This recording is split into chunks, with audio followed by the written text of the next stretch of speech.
Yang pertama, syirik dalam rububiyah. Yang kedua, syirik dalam uluhiyah. Yang pertama, syirik dalam rububiyah, yaitu menjadikan sekutu selain Allah yang mengatur alam semesta.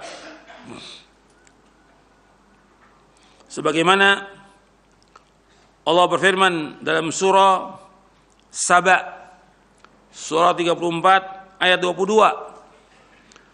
Allah berfirman, "Qul ud'u alladziina za'amtum min dunillahi la yamlikuna mithqala dzarratin fis samawati wala fil ard wa ma lahum fihima min syirkin wa ma lahu minhum min dhahir." Katakanlah Muhammad, serulah mereka yang kamu anggap sebagai ilah selain Allah.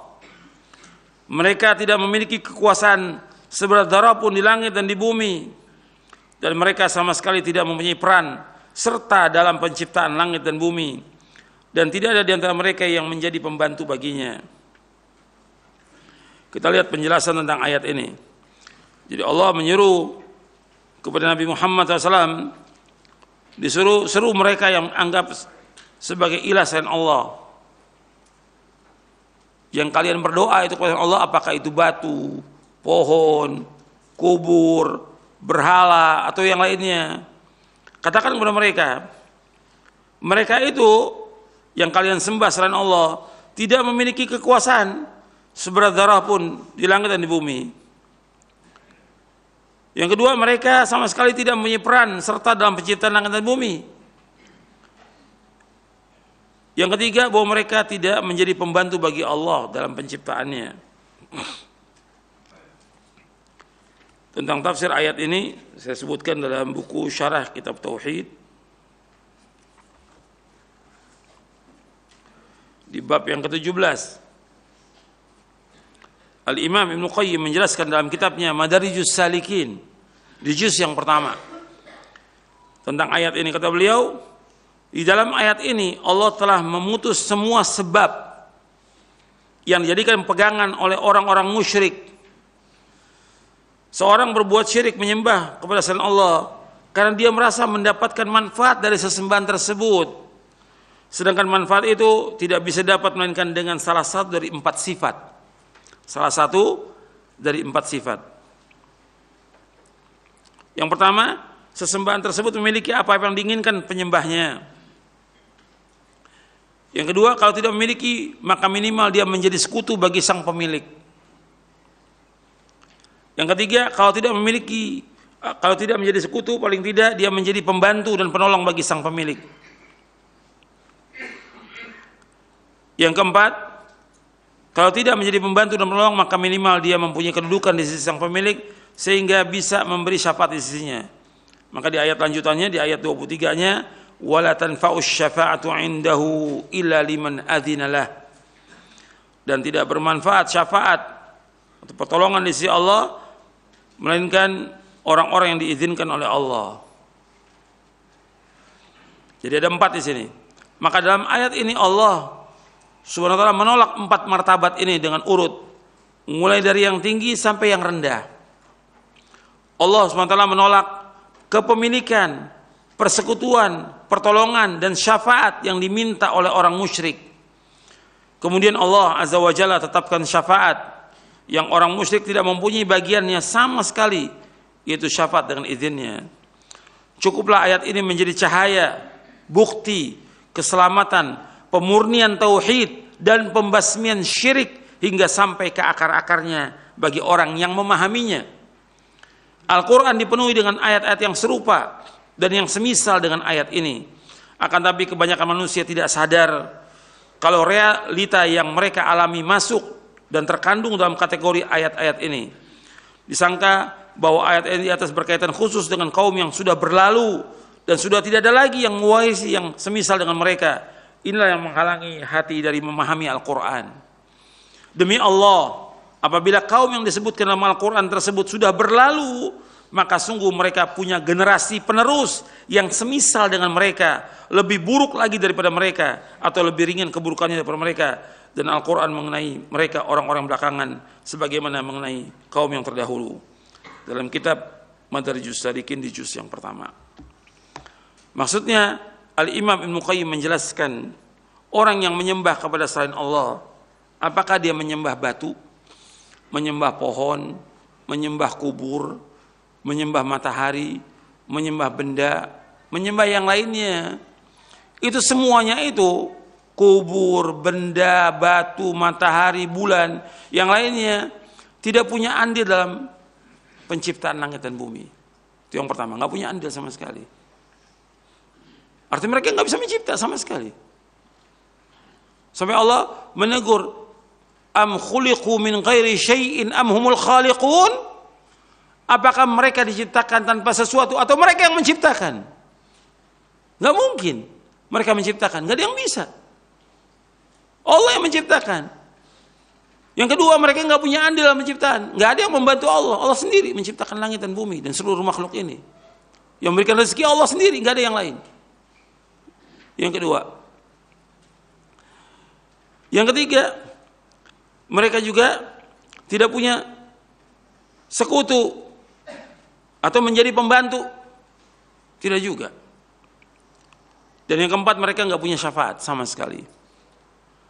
Ini Allah batalkan sampai ke akar-akarnya. Artinya kalau sudah demikian, kenapa orang masih datang ke kubur-kubur, masih minta-minta kepada selain Allah? Padahal mereka nggak punya apa-apa, nggak bisa memberikan syafaat, nggak bisa menolak bahaya sama sekali. Ayat ini disangka oleh orang-orang, ayat ini sudah berlalu berkaitan dengan kaum musyrikin. Kata Ibnu Qayyim, mereka punya pewaris yang lebih buruk dari mereka, lebih buruk dari mereka. Orang-orang jahiliyah dulu,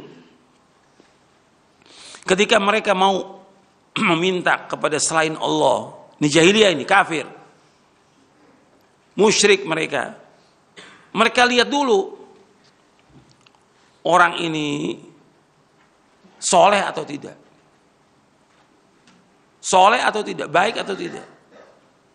Baru mereka datang ke kubur-kubur orang yang soleh. Kalau sekarang mereka lakukan apa? Kepada orang yang gak soleh pun datang mereka. Kepada orang yang rusak, kepada orang-orang munafik, tokoh munafik yang dikasih label kiai atau apa gitu oleh mereka. Padahal umatnya tahu bahwa ini merusak orang ini. Dari awal hidupnya dia sekolah sampai dia mati merusak orang ini. Ketika dikubur, orang berbondong datang minta kepada dia. Pengikutnya tahu itu, tapi mereka lakukan perbuatan syirik. Ini syirkun akbar. Ini lebih buruk. Atau kadang-kadang benda juga. Kan di Indonesia ini ada yang namanya Kiai Selamet. Sapi. Kerbau, ya. Yang dianggap apa oleh mereka? Kiai. Itu datangin orang minta. Pada kerbau, bayangkan. Kalau dulu orang-orang musyrikin cari orang soleh untuk mereka minta. Perbuatan mereka jelas syirik. Nah, diwariskan oleh sekarang lebih jelek lagi. Mereka minta kepada selain Allah. Yang kedua, bahwa orang musyrik pada zaman dahulu itu mereka berdoa kepada Allah di saat mereka sulit, dan mereka menyekutukan Allah di saat mereka senang. Yang sekarang di saat senang dan sulit mereka berdoa kepada selain Allah. Berarti lebih baik, lebih buruk. Lebih buruk kesyirikan pada zaman ini. Orang-orang yang berbuat syirik pada zaman sekarang lebih buruk daripada orang-orang jahiliyah. Orang jahiliyah kalau mereka mau berbuat syirik, milih dulu orang soleh. Jelas ini semua syirik, syirkun akbar. Yang kedua, mereka kalau berdoa meminta kepada Allah, mereka menyekutukan Allah itu dalam permintaan berdoa itu di saat mereka senang, di saat mereka susah, mereka kembali kepada Allah. Allah sebutkan dalam Al-Quran, fa idza raqibu fil fulki da'u Allah mukhlishina lahuddin falamma najjahum ilal barri idza hum yusyrikun. Apabila mereka menaiki perahu diombang-ambingkan oleh ombak, mereka minta kepada Allah dengan ikhlas, berdoa kepada Allah supaya apa? Supaya Allah selamatkan. Tapi ketika Allah selamatkan ke daratan, mereka berbuat syirik. Kalau kita lihat orang-orang sekarang di saat mereka senang, Mereka berbuat syirik kepada Allah di saat mereka susah lebih lagi. Jika susah nih, fakir, miskin, sulit mereka, atau udah lama nggak mempunyai anak, kena penyakit yang berat, datang mereka ke kubur-kubur minta kepada Allah. Tidak datang kepada Allah. Berarti orang berbuat syirik pada zaman sekarang ini lebih buruk dari mana? Lebih buruk dari orang-orang jahiliyah. Jadi kata Ibnu Qayyim, ada pewarisnya. Jadi justru syirik itu dilarang dalam agama dan tetap tidak boleh selama-lamanya. Ayat-ayat yang Allah firmankan yang terjadi pada zaman dahulu juga tidak boleh kita lakukan pada zaman sekarang. Allah menceritakan tentang kaum musyrikin pada zaman itu, pada zaman Nabi Muhammad SAW. Juga sekarang nggak boleh kita lakukan kesyirikan. Bukan orang mengatakan itu kan ayatnya berkaitan dengan orang musyrikin zaman dulu. Terkena pada sekarang juga. Nggak boleh orang berbuat syirik kepada Allah Subhanahu wa ta'ala. Yang kedua, syirik dalam uluhiyah. Syirik dalam uluhiyah yaitu beribadah, berdoa kepada selain Allah, baik dalam bentuk doa ibadah maupun doa masalah. Jadi syirik dalam uluhiyah yaitu beribadah atau berdoa kepada selain Allah, baik dalam bentuk doa ibadah, arti doa ibadah seperti kita sholat, puasa, ini doa ibadah. Doa masalah itu minta kepada Allah. Di dalam doa ibadah tergantung doa masalah.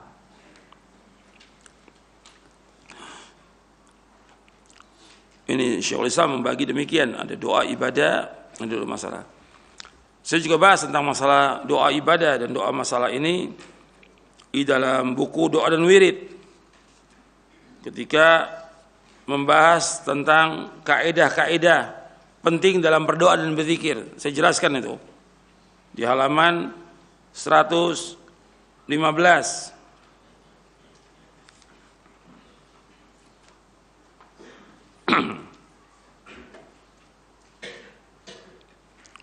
Sebutkan berdoa kepada selain Allah seperti berdoa meminta hajat, minta tolong, istighatsah, minta tolong saat sulit kepada orang mati, baik itu nabi, wali, habib, kiai atau yang lainnya, atau minta kepada kuburan keramat, atau minta rezeki dan kesembuhan penyakit dari mereka, maka perbuatan ini termasuk syirik akbar, syirik yang besar. Terus saya sebutkan lagi tentang masalah doa di halaman doa wajib kita panjatkan hanya kepada Allah, tidak boleh kepada selain Allah. Itu di halaman 113 di buku Doa dan Wirid. Dan doa dibagi menjadi dua. Yang pertama doa ibadah, yang kedua doa masalah. Keduanya mempunyai kaitan yang sangat erat, baik perkataan, perbuatan dan i'tiqad. Keduanya harus kita tujukan hanya kepada Allah semata dan hanya karena Allah Subhanahu wa taala. Dan saya sebutkan juga rujukannya tentang makna doa ibadah dan doa masalah. Selanjutnya di sini. Umumnya yang dilakukan manusia, adalah menyekutukan Allah dalam uluhiyah. Dalam hal-hal yang merupakan kekhususan bagi Allah, seperti berdoa. Banyak manusia ini yang berdoa kepada selain Allah. Di samping dia berdoa kepada Allah, dia juga berdoa kepada selain Allah. Atau memalingkan suatu bentuk ibadah seperti menyembelih kepada selain Allah, bernazar, berdoa dan sebagainya kepada selain Allah. Karena itu barang siapa menyembah dan berdoa kepada selain Allah, berarti ia meletakkan ibadah tidak pada tempatnya dan memberikan kepada yang tidak berhak, dan itu merupakan kezaliman yang paling besar. Doa itu haknya siapa? Hak Allah yang kita wajib beribadah kepada Allah. Ketika orang itu meletakkan ibadah ini bukan kepada Allah, kepada selain Allah diletakkan, dia mesti berdoa kepada Allah, tapi berdoa juga dia kepada selain Allah. Ini namanya apa? Zalim. Karena meletakkan sesuatu bukan pada tempatnya. Maka Allah menyebutkan inna syirka la dzulmun azim. Sesungguhnya syirik merupakan kezaliman yang amat besar. Dalam surah Luqman ayat 13. Ya bunayya la tusyrik billah inna syirka la dzulmun adzim. Wahai anakku, janganlah kau berbuat syirik. Sesungguhnya syirik merupakan kezaliman yang amat besar. Diriwayatkan dari Abu Bakrah radhiyallahu an, ia berkata, Rasulullah sallallahu alaihi wasallam bersabda, "Ala unabbiukum bi akbaril kaba'ir? Ala unabbiukum bi akbaril kaba'ir? Ala unabbiukum bi akbaril kaba'ir?" Qalu bala ya Rasulullah. Qala al-isyraku billah wa 'uququl walidain wa jalasa wa kana muttaki'a. Faqala ala wa qawluz zur wa syahadatuz zur. Qala fama zala yukarriruha taqulna laitahu sakat. Rasulullah SAW bersabda, maukah aku beritahukan kepada kalian tentang dosa-dosa besar? Yang paling besar, beliau mengulanginya 3 kali. Maukah aku kabarkan kepada kalian tentang dosa-dosa besar yang paling besar? Maukah aku kabarkan kepada kalian tentang dosa-dosa besar yang paling besar? Mereka, para sahabat radhiyallahu anhum ajma'in menjawab, mau ya Rasulullah. Maka beliau SAW bersabda, dosa besar yang paling besar yang pertama syirik kepada Allah. Yang kedua durhaka kepada kedua orang tua. Ketika itu beliau bersandar lalu beliau duduk tegak. Beliau bersabda sallallahu alaihi wasallam, ingatlah. Yang ketiga, jangan kalian berdusta, jangan kalian menjadi saksi palsu. Dan beliau terus mengulanginya hingga kami berharap beliau diam. Hadis ini sahih diriwayatkan oleh Imam Bukhari dan Muslim dari sahabat Abu Bakrah radhiyallahu anhu. Nabi menyebutkan SAW di sini tentang dosa besar yang paling besar 3. Dan ini bukan sebagai pembatas. Yang pertama syirik, yang kedua durhaka kepada kedua orang tua, yang ketiga berkata dusta dan menjadi saksi palsu.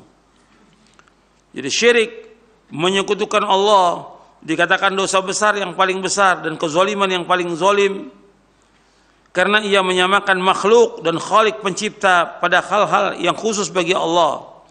Siapa yang menyekutukan Allah dengan sesuatu maka ia telah menyamakannya dengan Allah, dan ini sebesar-besar kezaliman yang sebesar kezaliman. Zalim adalah meletakkan sesuatu bukan pada tempatnya. Contoh-contoh perbuatan syirik diantaranya orang yang memohon berdoa kepada orang yang sudah mati. Dan ini masih banyak orang yang datang ke kubur-kubur yang dianggap kuburan keramat atau kuburan wali songo atau yang lainnya. Mereka datang ke sana, mereka minta kepada penghuni kubur, baik itu kuburan nabi, kuburan wali maupun yang lainnya. Perbuatan ini adalah syirkun akbar, syirik yang paling besar. Berdoa atau memohon kepada selain Allah seperti berdoa meminta satu hajat, kebutuhan, isti'anah minta tolong, istighatsah minta tolong saat sulit kepada orang yang sudah mati. Baik itu nabi, wali, habib, kiai, jin maupun kuburan keramat, atau minta rezeki kepada mereka, minta kesembuhan penyakit dari mereka, atau kepada pohon dan selainnya selain Allah adalah syirkun akbar, syirik yang paling besar. Syekh Muhammad bin Abdul Wahab rahimahullah mengatakan barang siapa yang memalingkan satu macam ibadah kepada selain Allah maka ia musyrik kafir. Ini umum, secara umum aja, bukan ta'yin. Allah Subhanahu wa ta'ala berfirman dalam surah Al-Mu'minun ayat 117, "Wa may yad'u ma'allahi ilahan akhar la burhana lahu bihi fa innama hisabuhu 'inda rabbi innahu la yuflihul kafirun." Dan barang siapa yang menyembah ilah selain Allah padahal tidak ada bukti baginya tentang itu, maka perhitungannya hanya pada Allah, sungguh orang-orang kafir tidak akan beruntung. Dalilnya Syekh Muhammad bin Abdul Wahab dari ayat ini, Allah menyebutkan tentang orang yang berdoa bersama Allah kepada Tuhan yang lain. Artinya dia doa kepada Allah, tapi dia doa juga kepada selain Allah. Dia datang ke kubur-kubur minta. Maka dikatakan kafir karena Allah menyebutkan dalam ayat ini, innahu la yuflihul kafirun. Sesungguhnya orang kafir tidak akan beruntung. Makanya mereka Syekh mengumumkan secara umum bahwa orang yang memalingkan ibadah kepada selain Allah maka dia musyrik kafir. Ini secara umum. Ya, sampai sini dulu kajian kita. Mudah-mudahan bermanfaat dan kita berusaha terus untuk menjauhkan perbuatan syirik, dan kita berdoa kepada Allah agar kita dijauhkan dari perbuatan syirik. Jadi kita berdoa, Allahumma inna na'udzubika an nusyrika bika syai'an na'lamu astaghfiruka lima la na'lamuhu. Dan doa itu terus kita berdoa agar kita dijauhkan dari perbuatan syirik. Nanti Anda bisa lihat dalam buku doa dan wirid, kita berdoa kepada Allah di samping kita belajar memahami Al-Qur'an dan Sunnah, pahami salaf. Kemudian yang kedua, kita terus berusaha mengkaji tentang tauhid, membahas tentang tauhid. Yang ketiga, kita berdoa kepada Allah agar kita dijauhkan dari perbuatan syirik. Yang keempat, kita menutup jalan-jalan yang membawa kepada kesyirikan. Jadi berlindung dari bahaya syirik di dalam buku doa dan wirid ada di halaman 346. Allahumma inna na'udzubika min an nusyrika bika syai'an na'lamuhu wa nastaghfiruka lima la na'lamuhu. Allahumma inna na'udzubika min an nusyrika bika syai'an na'lamu nastaghfiruka lima la na'lamuhu. Ya Allah, sungguhnya kami berlindung kepadamu dari menyekutukan Engkau dengan sesuatu sedang kami mengetahuinya, dan kami memohon ampun kepada Engkau terhadap apa-apa yang kami tidak mengetahuinya. Riwayat ini sahih li ghairihi, diriwayatkan oleh Imam Ahmad dalam musnadnya, dan yang lainnya dari sahabat Abu Musa Al-Asy'ari, dan disahihkan oleh Syekh Al-Albani dalam kitabnya Sahih Al-Adabul Mufrad dan Sahih At-Targhib wa Tarhib. Wallahu a'lam. Wa sallallahu Muhammadin sallallahu alaihi wa sallam.